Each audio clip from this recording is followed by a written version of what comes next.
Welcome to the 24 Marriage Podcast. Hey, I am here and my Shannon. co-host Janet So I'm Javier. This is Shannon, and welcome to our to the podcast. to the Our pod. podcast. To the, you know what? Ooh, Bienvenidos. what does that mean? Subconsciously, you wish you had a podcast Yeah. all by yourself. So I don't know when this is coming out. I think this is coming out right before Thanksgiving, maybe, or right around It's that gonna time. be well, okay.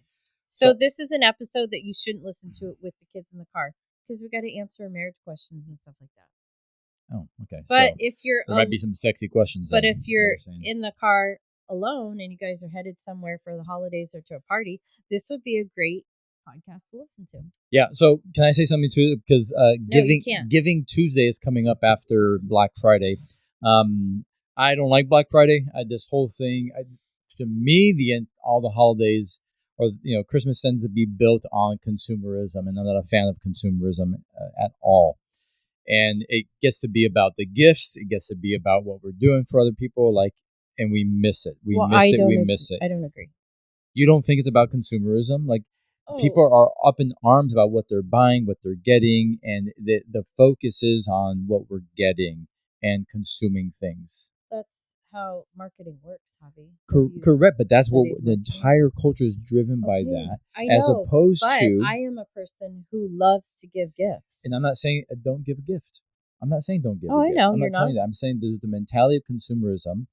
We are people who don't feel guilty. Like if someone gets the gift and we didn't get you something, like I didn't ask to get anything, and if you chose to do that, that's awesome. I'm not going to feel like I need to go get you something. So we have the very, very, very few people that we buy for, right? Our kids and extended, Yes. right? And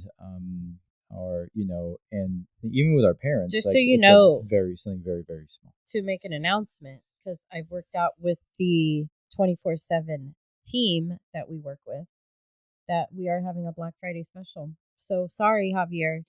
We are a part of it. Yes, but this is different because it's not them consuming something. No, it's something that will help your marriage. Yeah, so I like giving people the gifts. Like if you want to get somebody a gift, and if they're not going to take it personally, like give them the gift of being able to go to marriage boot camp and get supported and resourced and invested into. Like when we gift people experiences and things that can create memories, I think that's a really incredible gift. And I love if I get a gift from somebody, when it's something that they have taken time to think about and even that they made, I really value that. Like the most important, valuable gifts to me have been the stuff that people make. I tell our girls all the time, on my birthday and even on Christmas, I don't need anything. I don't need anything. Just give me a card with words. Just give me a nice card and with words, right? Not just like happy birthday or Merry Christmas. Like give me some words. And that's all I need. That's not everybody. I'm not telling you that has to be everybody. I'm saying don't get caught up in the consumerism. And as you come into Thanksgiving, please take time. I'm ranting, I know, but please take time to be thankful. Like, please take time to look around you and be truly grateful and thankful. Why are you making that face? I'm listening. No, you're making this face like you shouldn't be talking right now. Yes, I'm going on a little bit of a. I can't make you feel that way. I'm going on a little bit of a rabbit trail for a moment. I feel like you should have your own podcast because you. I'm just talking right now. It's all gonna come. It's all gonna come out. I'm squeezing your leg. Submit, woman. No, but invite me into your conversation. I am. That's the one that you do really bad at. I'm just. Okay. I'm leaving. Bye. No, I love to hear you talk about. So I want you to add. I want you to add to this. Yeah. So if we're coming to Thanksgiving. Yeah. And I do. It seems trite when we say we need to pause and be thankful. Yeah. But it's just so true because we don't tend to do that consistently within our marriage, within our lives, to really step back for a moment out of the craziness and the pressures and the business, if you will, like everything that's going on, and to stop and say, man, like I am incredibly blessed. Like if you woke up this morning, you're really blessed. If there's at least a roof over your head, whether it has some holes in it or something, like you're still very blessed. Like we still live in the 1% of the world in terms of like what we have, even in the little that you may have. Find the places to be thankful and grateful. And even in the midst of a difficult season with your spouse, potentially, stop and look, because there are things to be grateful for and that you are blessed by. And when you're grateful for those things, you recognize them, it even changes how you view your spouse, your marriage, the situation you're in, the people around you. Give thanks to God, and then give thanks to other people around you. Don't let them assume you're thankful for them. Tell them. That's really good. What would you like to add, Jen? Well, I don't know, because everything left my head because you talked for the last 5 minutes. I'm just joking. I was thankful for you, but now I changed my mind. Oh, all right. Well, this year we gave our children an experience for Christmas. So they're not getting Christmas presents. They're just getting stocking stuffers. Yeah. Because we decided to do an But those experience. stocking, oh my God, I can't speak. Oh my gosh. Those stocking stuffers are like, trips to Paris and rings and Apple phones and what? No, I'm kidding. No, they're not. I'm kidding. They're literally from the Dollar Tree. It's Yeah, like, here's a small new things. toothbrush. Yeah. Here's some new socks. Yes. And it's not about, yes. Yeah. Absolutely. No. I'm practical when it comes to holidays. Well, we know so many people who go into debt. They go into debt during You the actually holidays. know people. I don't know anybody. I've People heard who are of excessive in their giving, Yeah.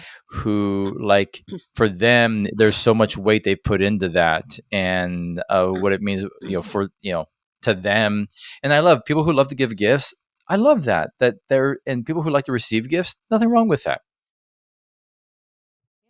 Just that people would be thankful during the season, but also like not get sucked into the, show up at Walmart on Thanksgiving at 8 p.m. to stand in line. There's still people that do to that. get a $50 discount on the next big thing or whatever. Let me share and with trample everybody other people on the way. What our Black Friday special is going to look like. So Black Friday only. Black Friday. Come to a boot camp in 2025. Register to come to a boot camp. We're offering $100 off plus 2 24/7 marriage t-shirts. One for him and one for you. So that's only on Black Friday, and you'll get your shirts when you come to boot camp. Or if you want them sooner, we'll mail them out to you. Anne said we could mail them out to them. Yeah. And I said, absolutely. So that's our Black Friday special, because we do want to have another banger of a year and sell out all our boot camps like we did this year. And remember, Giving Tuesday is coming up as well. We just talked about that. Yes. Like make sure you're ready for end that. of the year because giving. It's the opportunity for you to invest in the work that we are doing here at 24/7 Marriage and invest in other couples. And if your marriage has been impacted by this ministry, you attended a boot camp, then give, sow into others, and help us continue the work that we're doing here at 24/7 Marriage. Yes. And so all of the content that goes out daily, all of our downloads, all of our resources, this podcast, all of that are 2 books that are going to be coming out. All of that is fueled by our donors and their giving, so that we can graciously keep getting resources into the hands of as many marriages as possible all over the world. And when I say world, I mean world, because we're having downloads come in from all other countries, not just the United States. And that is mind blowing. I mean, knowing that a couple sitting in Indonesia or Africa are downloading a how to pray for your spouse, that's a big deal. That's huge. Yeah. That's such an honor. Yeah. And to know that because you're a donor and you support this ministry, you're a part of that. Yeah, absolutely. I love that. Today we're taking hot topic questions. I don't know if they're all hot, but they're marriage questions that our followers on Instagram have sent in. And I wanted us to answer as many of them as we can, because they're great questions. And I always love to see your hot take on things, because I don't give you time to think about them, and I didn't ask you about them ahead of time. So you're going to let me talk? Oh, yeah, honey. Okay. You have the floor. You have the floor. Okay. This is a great question. How to solve or end a disagreement when you can't come to a compromise, but you know that you need to end it or solve it. I don't know the end of it. Why do they need to solve it? I would say the first thing is to recognize that in conflict, normalize it, but also you may not resolve it. Well, I've known couples who have dealt with the same issue and struggle for a number of years. They're making progress, they're doing better at it, but they've committed to continue to have conversations around it because it could be something that's really hard for them to walk through, or they feel like they'd be giving up something when in reality they're probably not. Yeah. So if you're always seeking for resolution, just right at that moment, you might get frustrated because then you're not really spending and giving enough time to hear, to listen, to understand, or to really to listen and understand, because you just want the resolution, and then you tend to push for what you think is right as well. Yeah. But if there's a couple, like they said, right, like they can't find it, right, they're struggling with it. It's at times you're not willing to lay down your agenda, your expectations, your pride, Yes. what you feel is going to be best. That's what I was just And going I to say. think the problem too is we like they mentioned compromise, and I think when we use the word compromise, I understand it, but I think what often happens within marriage is that when we say I'm going to compromise, it feels like to some person that they're losing, they're not getting what they feel, right, would be helpful for them. And so I would say that you find an agreed solution, that you both come to a place of agreement where maybe both needs are met, or you're willing to lay something down because you recognize the importance of that to your spouse. And as you walk this out, they begin to see why it's important to you. Like you begin to just walk it out and you begin Yeah. to see with one another. But this place of like, you get to a place where you're locked, your horns are locked, because all you're trying to do is push against one another to be heard. Because sometimes you don't feel heard because Can you. I say something? Let me finish the thought. You don't feel heard because maybe potentially um, they're not taking time to listen. You're not employing empathic dialogue like I feel and what I hear you saying, or you feel you're not being heard because what you're doing is you're just trying to push your point, and then when they try, like it's not in agreement with what you want, and so you don't feel heard. I don't think that compromise is a dirty word. I actually think it's a good word. I like it. And what they said is when you can't come to a compromise, that means when you say that, that means that one of you is not willing to budge. So if we were to take something really trite and super basic, Javier wants Italian food for dinner and I want Mexican, and we're getting ready to go out. Either we're not going to go out at all, or one of us is going to have to compromise. So when we say that we're not willing to compromise, now are there big issues and it's a like a moral issue or something like that? That is a bigger deal, and that's where that nuance of the conversation has to keep going. You have to keep having that conversation. But there comes a point where we are going to have to be the bigger person, Javier. One of us is going to have to be like, you know what? I'm willing to lay down what I want right now because it's not a hill I need to die on. Let's go have Yeah. Italian food. It's fine. Maybe next time we could do Mexican. The And problem I'm the just problem using that is as a when you super use that basic word example. in a conflict, like, well, someone else needs a compromise. One person feels they have to back down, as opposed to spending the time to hear and to truly hear what's being said, to understand one another, and to say, I hear what you're saying, and I want to be able to meet you in that place and be able to meet that need. And here's where I'm at, and what is a need for me, and like how can we find a solution together But what is wrong that with would work. backing down? Sometimes that's what's needed in the situation. Sometimes that's the right thing to do. What I think what can happen sometimes is someone says, I'm just going to back down. Yeah. They feel like I wasn't heard, I wasn't listened, what I desire is not important, and they can build a resentment towards their spouse because I'm just backing down because the other spouse is pressing in so hard and Yeah. keeps pressing in so hard. And what I'm saying is there shouldn't be like, oh, I'm just forget it, whatever you want. Like that's not healthy. No. Yes, there's a give and a take. There's a sacrifice for both of you. Okay, call it compromise if you will. There's a sacrifice for both of you. What you need to be willing to lay down, and that's what you get to do in marriage. Well, but it doesn't mean that your needs don't get met. no, It doesn't mean that you're not I gonna. know. But back to my silly analogy of you want Italian, I want Mexican for dinner. And it's not a fine, we'll just go wherever. We'll just go get Italian food. It doesn't need to come from that posture. It I can know. be like, you know what? Yeah, let's do Italian tonight. Not that big of a deal. Correct. And then But I'm talking on bigger I bigger issues. Something understand. like that, you could easily say, Yes. I really was craving Mexican, but that's totally fine. Let's do Italian. Can we do Mexican next Friday on our Yeah. date night? Absolutely. You see, that's a working solution. Yes. On bigger issues, just encouraging this person to ask this question. Don't die on the hill that you have to be right. Don't die on the hill Yes. that I need to be heard, and this is what I need, and then you don't shift on that. Just probably saying like, okay, this is what I feel my need is. This is what your need is. How can we both work together? Not saying like this is what you need to do for me. The language. How can we both Yeah. work together to find a solution that creates a win for both of us? Yeah. That's good. Okay. I think we came to a compromise. Okay. Next question, Flower Bloomin. How can I support my sister in her marriage? Her husband says that he's not into her anymore, and she's wanting to be supportive to her sister. So, what would you say to her in that supportive role?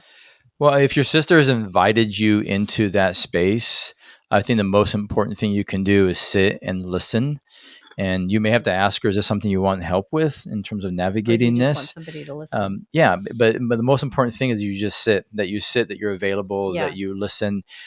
It does not help to come in because maybe when he says he's not into her anymore, I don't know what that means. What's behind that? What is fueling that? There's obviously something there. It could be a struggle that he's going through. Or an immaturity Because that even is when someone he says, "Oh, I'm has. not into you anymore," or "This is what's going on," it could be a them issue.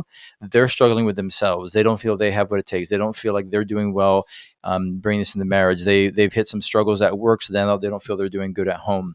And so instead of like owning that and navigating and really bringing that to the surface, they're going to put it on their spouse. So I'm not into you anymore. We just fell out of love. Yeah. Because sometimes it's easier to do that than to actually address Own the up. things and own up and Yeah. address the things that need to be addressed. So I don't know the situation, but I would say if it's just you and your sister, come into that place and be there for her. But I would say don't jump on the train with her like, oh yeah, he's a horrible guy. Yeah. Like he's terrible. You need to leave him. Speak truth into her life. I'm not sure if you guys are people of faith, but like speak the truth of God's word into her life.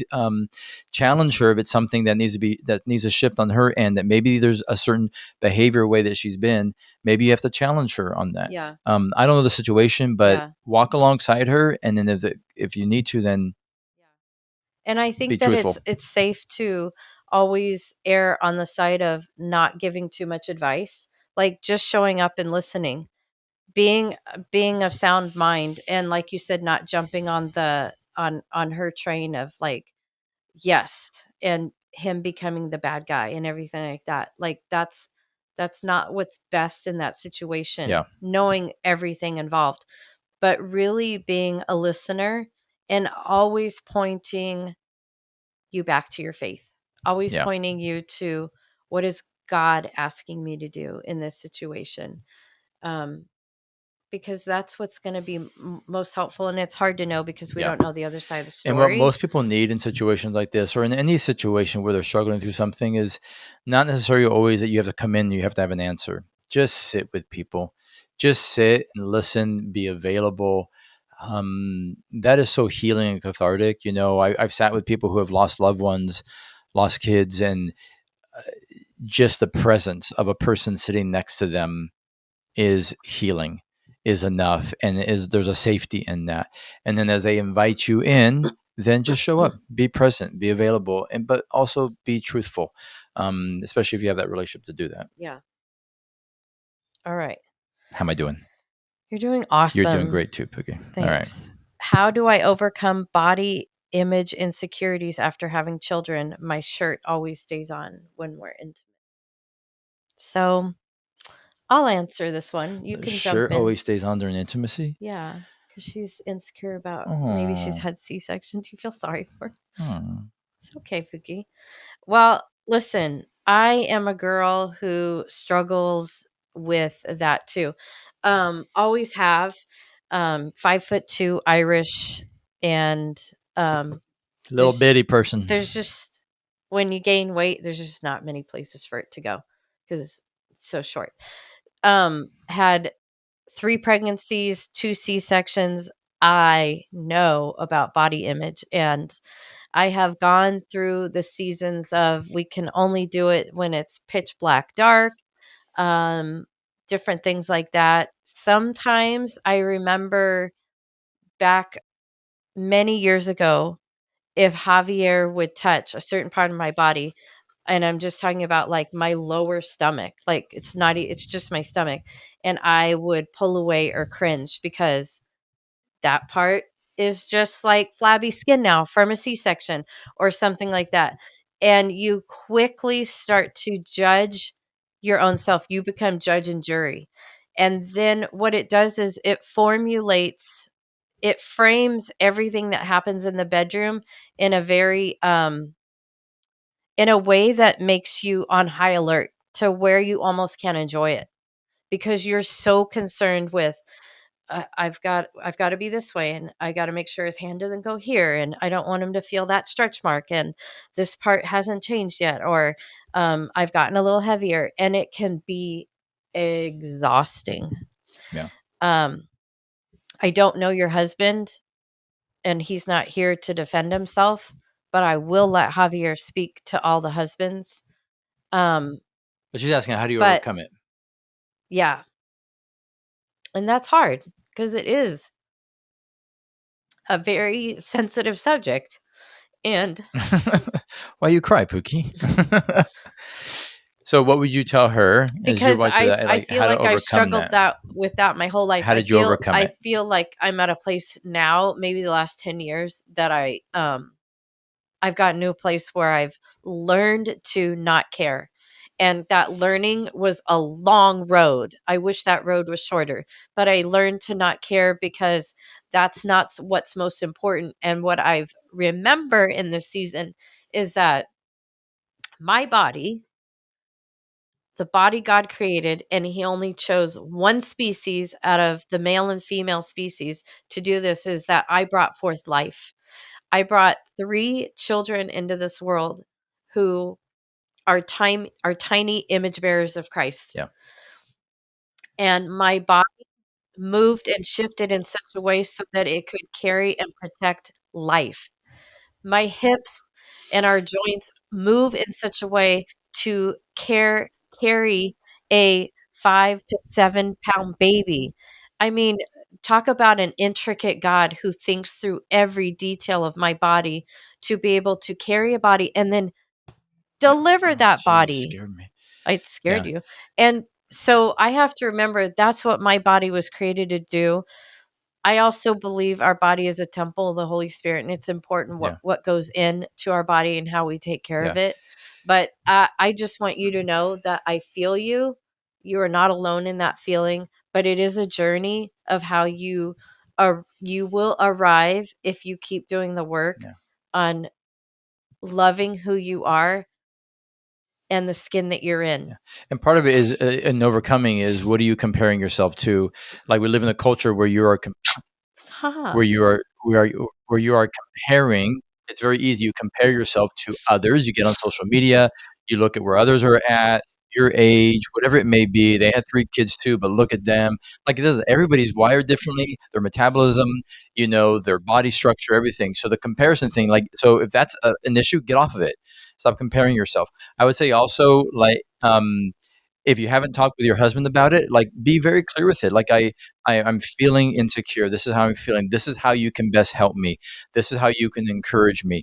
This is what I need right now, during our time of intimacy. That's hard, Javier.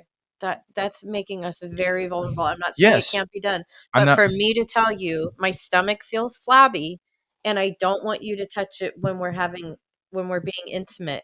It's easy for me now, but 10 years ago, 15 years ago, I would have much rather drove steak knives through my eyes Yeah, than ever so I'm say saying that there's to you. vulnerability involved in this, but Yes. you also can't expect him to know, No. and Yeah.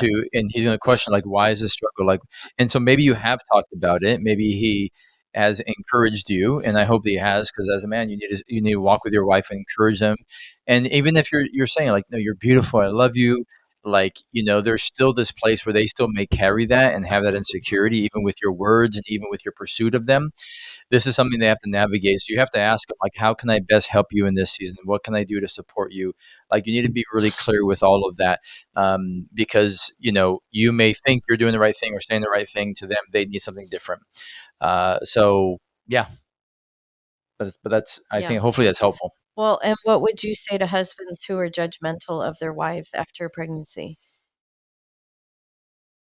What I would say as husbands, No, what would you say to husbands who are judgmental of their wives' bodies changing after pregnancy? I mean, what would I say?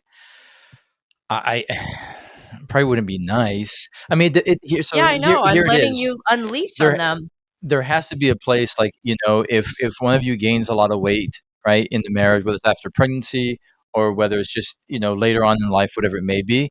I think you need to. I think in your marriage, you should be able to be honest with one another, but it's how you do it. Like, if I started getting heavy, I'm expect Shannon's gonna tell me, like, "Honey, like, I know it already. Here's the stinking thing. I already know it, or you already know it. Like, we already know the things that we're, like, struggling with, right? Like, we know it, but it's very difficult even when our spouse tells us that. So Yeah. it's like, it's being aware of that and how you bring it to your spouse. But I think that men who are harsh, who are not sensitive to where they're at and understanding, I don't have a lot of respect for that, because you've made it all about you. You made it all about image or what you need, and you're not, like, coming alongside, understanding the season they're in or what they just went through, how their body just changed, and so you're making it about image and about you, and so because it's very selfish. Yes. It's very selfish. Yes. Yeah. I All right, agree. we have time for one more question. Oh, maybe two. Probably one more. Okay. Not that one. That's too heavy. What does submitting look like for husbands and for wives? Submit, woman. That's just simply it. So you, with authority, you tell her. Javier. I know it's my Oh my joke all the time. gosh. When it comes to that, that's a difficult. A lot of people struggle with that in Scripture when it says, "Wives, submit to your husbands." But there's also, people don't remember that it says, "Husbands, honor your wives and love your wives as And lay Christ down loved your the life church, and lay down your life as for Christ your laid down wife his life for the as church. he laid down his life." And so, but there's this call to be mutually submitted. First, be submitted to God. So both you being submitted to God first and foremost, and then be mutually submitted to one another.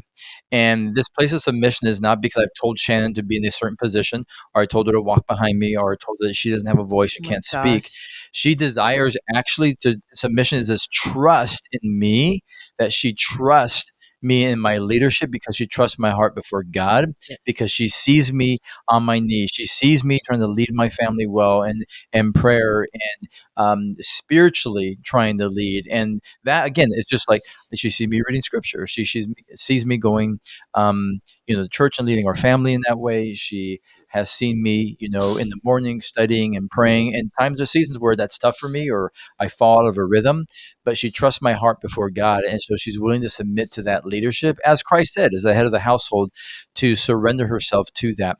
And there's times where I haven't led well, but she has still honored me and respected me in that, and I rise to that level of her honor and her respect.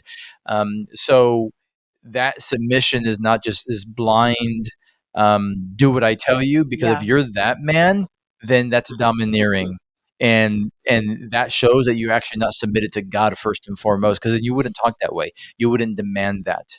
Even with Christ, and like, there's this desire to follow because of who He is, to serve and to become more like Him. If that's my heart and desire, then I'm going to lead well. Husbands, if you want to know if you're a good leader, stop, look behind you, and see who's following you. You have to see who's following. If nobody's following you, You're out for a then walk. you're just out for a walk. Um, and wives, when we keep our husband under our thumb, and you know exactly what I mean when I say that, that is not allowing them to lead and to guard, guide, and govern a home. Our job is to call our husbands greater and higher. So your words and your Yeah. actions do that.